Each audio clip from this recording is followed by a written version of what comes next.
परम ब्रह्म शब्द को यदि गहराई से समझा जाए तो यह केवल कोई धार्मिक शब्द नहीं बल्कि संपूर्ण अस्तित्व के मूल सत्य की ओर संकेत करता है।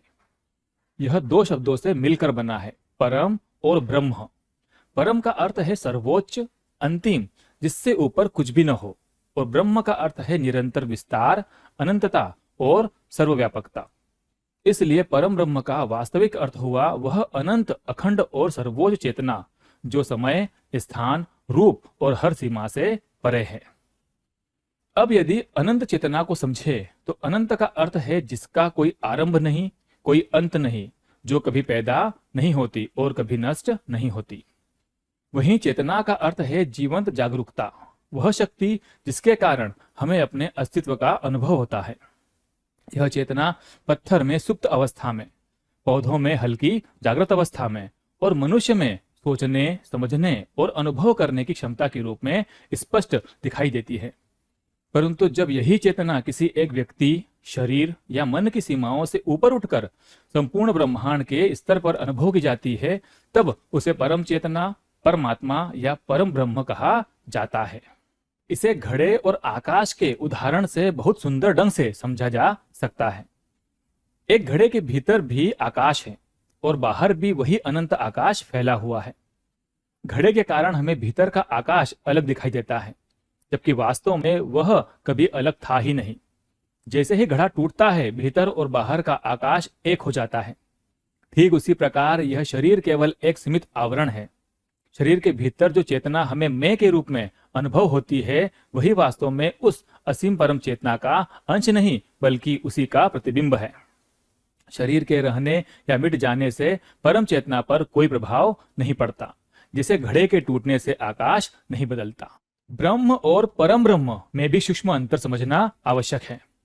ब्रह्म उस संपूर्ण सृष्टि, ऊर्जा और अस्तित्व का प्रतीक है जो निरंतर प्रकट हो रही है। प्रकृति, देवता, ऊर्जा, जीवन सब उसी के रूप हैं, लेकिन इन सब के भी परे जो अंतिम सत्य है, जो जन्म, मृत्यु, रूप, रंग और समय से परे है, उसे परम ब्रह्म कहा जाता है। अर्थात ब्रह्म प्रकट सत्ता है और परम ब्रह्म उसका परम, निरपेक्ष और शाश्वत आधार है। यहां से भगवान यानी ईश्वर और परम ब्रह्म का संबंध भी स्पष्ट होता है। वेदांत कहता है कि परम ब्रह्म अपने वास्तविक स्वरूप में निराकार और निर्गुण है, जैसे बिना लहरों का शांत समुद्र या अदृश्य बिजली। लेकिन जब वही चेतना सृष्टि का संचालन करने, भक्तों का मार्गदर्शन करने या धर्म की रक्षा करने हेतु रूप धारण करती है, तब वही सगुण ब्रह्म या ईश्वर कहलाती है। शिव जी, कृष्ण जी, विष्णु जी या दुर्गा माता, ये सभी उसी एक परम सत्य के साकार रूप हैं। जैसे भाप दिखाई नहीं देती लेकिन वही जमकर बर्फ बन जाती है, उसी प्रकार निराकार परम ब्रह्म ही साकार भगवान के रूप में प्रकट होता है। अब प्रश्न आता है, क्या ओम और परम ब्रह्म अलग हैं? देखिए, उपनिषदों और गीता का उत्तर है नहीं, बिल्कुल अलग नहीं है। ओम केवल कोई शब्द या ध्वनि नहीं बल्कि स्वयं ब्रह्मांड की मूल स्पंदन शक्ति यानी कॉस्मिक वाइब्रेशन है। मांडुक्य उपनिषद का प्रथम मंत्र क्या कहता है? देखिए, यह है मांडुक्य उपनिषद का मंत्र। पढ़िए, ओम, यह अक्षर ही यह सब संपूर्ण जगत है। यह जो कुछ भी दिखाई दे रहा है उसी ओम का विस्तार या प्रकटीकरण है। जो बीत चुका है, जो वर्तमान में है और जो आने वाला है, यह सब कुछ केवल ओंकार ही है। इसके अलावा जो कुछ भी इन तीनों कालों से परे हैं, वह भी ओंकार ही है। ठीक है।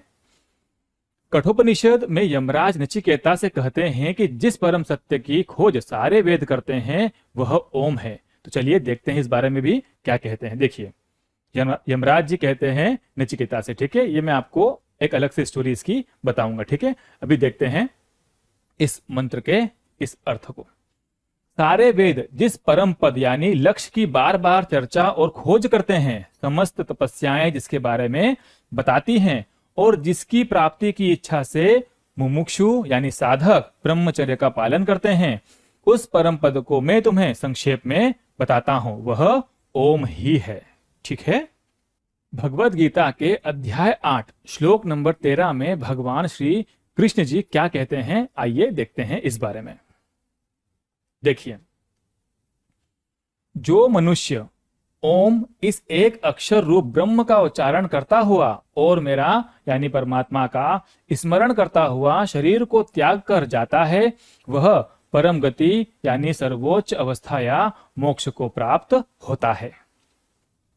ओम और परब्रह्म के संबंध को नाम और नामी के उदाहरण से भी समझा जा सकता है। आपका अस्तित्व, आपकी आत्मा, चेतना और वास्तविक स्वरूप यह परम ब्रह्म के समान है और आपका नाम वह माध्यम है जिसे सुनते ही आपका ध्यान उस ओर चला जाता है। उसी प्रकार ओम वह दिव्य नाम है जिसके माध्यम से मनुष्य उस निराकार परम सत्ता की ओर बढ़ता है। ऋषियों ने समाधि की अवस्था में ब्रह्मांड की जिस मूल ध्वनि का अनुभव किया उसे ओम नाम दिया, इसलिए इसे प्रणव भी कहा जाता है। वह ध्वनि जिसके माध्यम से परमात्मा का अनुभव किया जाए। सोने के आभूषण का उदाहरण भी इस सत्य को स्पष्ट करता है। हार, अंगूठी और चूड़ी आकार में अलग अलग दिखाई देते हैं, लेकिन उनका मूल तत्व एक ही है, गोल्ड यानी सोना। यदि सोना निकाल दिया जाए तो किसी भी आभूषण का अस्तित्व नहीं बचेगा। उसी प्रकार मनुष्य, पशु, प्रकृति, ग्रह, तारे, देवी देवता सबके पीछे जो एक ही मूल तत्व विद्यमान है वही परम ब्रह्म है। अतः निष्कर्ष यह है कि परम ब्रह्म कोई दूर बैठी हुई शक्ति नहीं, बल्कि वही चेतना है जो इस समय आपके भीतर धड़क रही है, मेरे भीतर बोल रही है और संपूर्ण सृष्टि के कण कण में व्याप्त है। आत्मज्ञान का अर्थ किसी नए ईश्वर को पाना नहीं, बल्कि उस सत्य को पहचानना है जो हमेशा से हमारे भीतर मौजूद है। जब अज्ञान का पर्दा हटता है तब ज्ञात होता है कि आत्मा और परमात्मा अलग नहीं है, जैसे लहरें और समुद्र अलग नहीं होते। वही अनुभव परम ब्रह्म का साक्षात्कार है। तो ये था हमारा आज का वीडियो केवल एक शब्द यानी परम ब्रह्म के ऊपर। आज हमने जाना कि इसका वास्तविक अर्थ क्या होता है। तो अगर ये वीडियो पसंद आया तो मुझे कमेंट में जरूर बताइए कि ये आपको कैसा लगा। तो मिलते हैं किसी एक अच्छे से वीडियो के साथ, तब तक के लिए जय श्री राम।